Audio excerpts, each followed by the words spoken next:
Спонсор показа — автосалон «Диалог Авто», 288 88 40. Здравствуйте. На телеканале «Новый век» программа «Вызов 112», в студии Эльвира Фазлиева. И сегодня мы расскажем о крупной аварии, которую устроил нетрезвый водитель «Лады». Ну, если моя машина на это сравнит, значит, я виноват. Вот и все.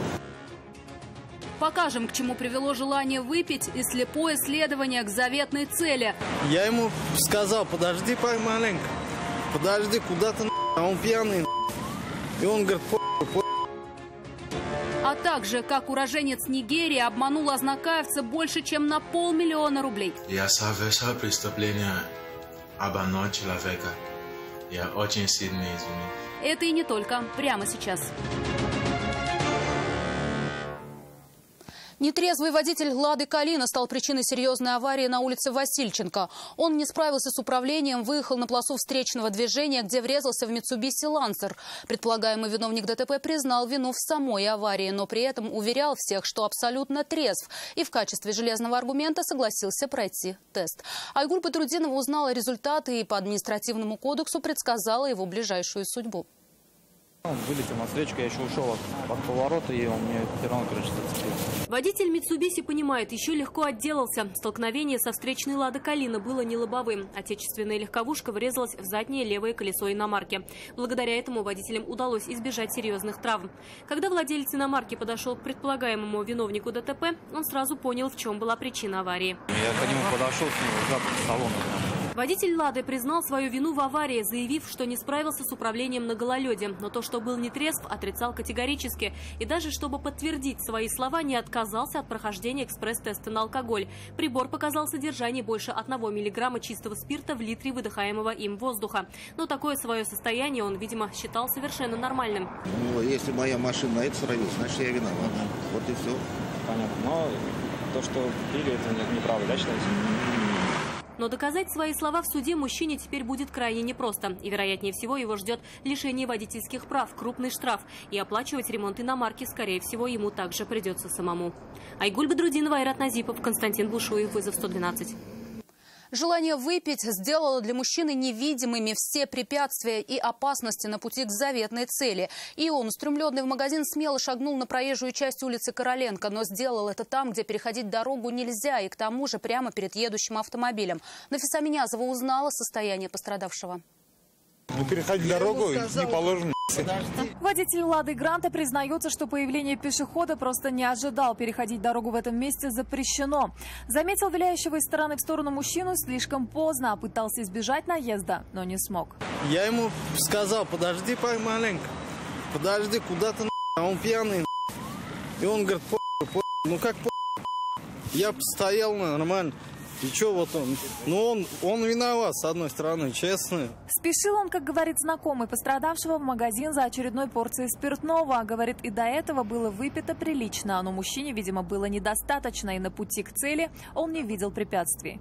Я хотел перейти дорогу, и он меня сбил. На место экстренно прибыли медики и осмотрели пострадавшего.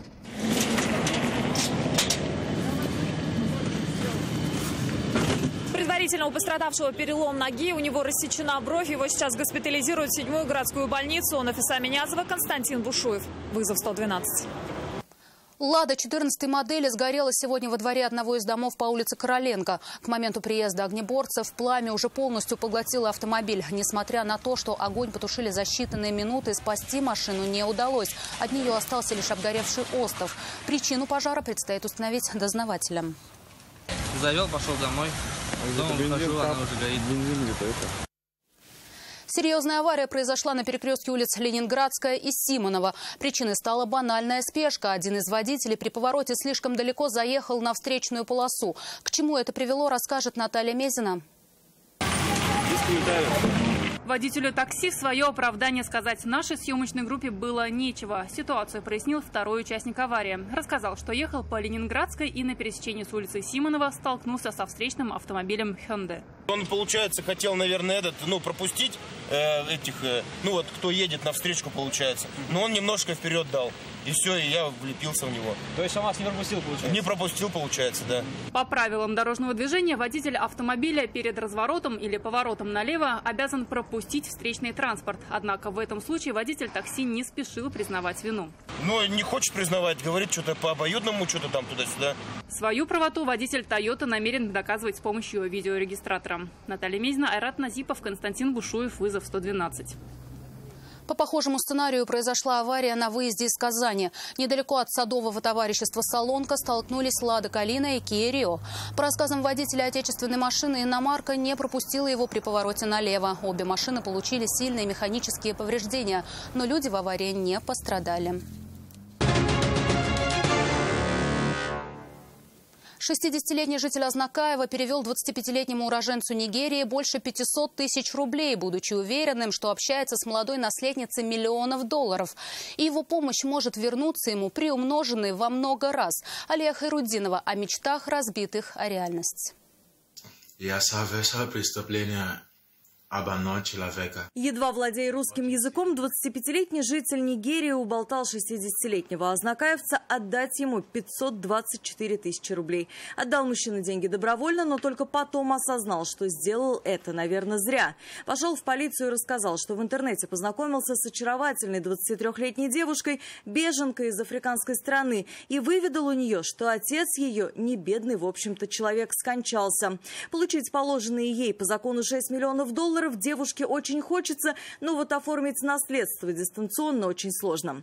Для этого нужны деньги. Мужчина после обещания перечислить ему 5-ю часть от причитающейся наследницы суммы с радостью согласился ей финансово помочь. Но после этого девушка перестала выходить на связь. Полицейские нашли неуловимого абонента в Ленинградской области, но к огорчению азнакаевца наследницей миллионов оказался вот этот мужчина. My name is Mandash Williams, and I came from Nigeria to Russia. С сотрудниками правоохранительных органов мужчина общался уже через переводчика. Полицейские уверены, что с доказательств его вины у них достаточно. По данному факту возбуждено уголовное дело по признакам состава преступления, предусмотренного частью 3 статьи 159 Уголовного кодекса Российской Федерации «Мошенничество». В отношении задержанного избраны меры пресечения в виде подписки о невыезде и надлежащем поведении. Статья предусматривает до 6 лет лишения свободы. Обещанных миллионов житель Азнакаева уже не получит, но еще больше его расстраивает то, что и своих денег ему не вернуть. Молодой человек их уже успел потратить. Алия Хайруддинова, Нафиса Минязова, вызов 112. В Казани полицейские ищут возможных пострадавших от действий еще одного мошенника. После заявления 80-летнего пенсионера сотрудники правоохранительных органов задержали 31-летнего мужчину.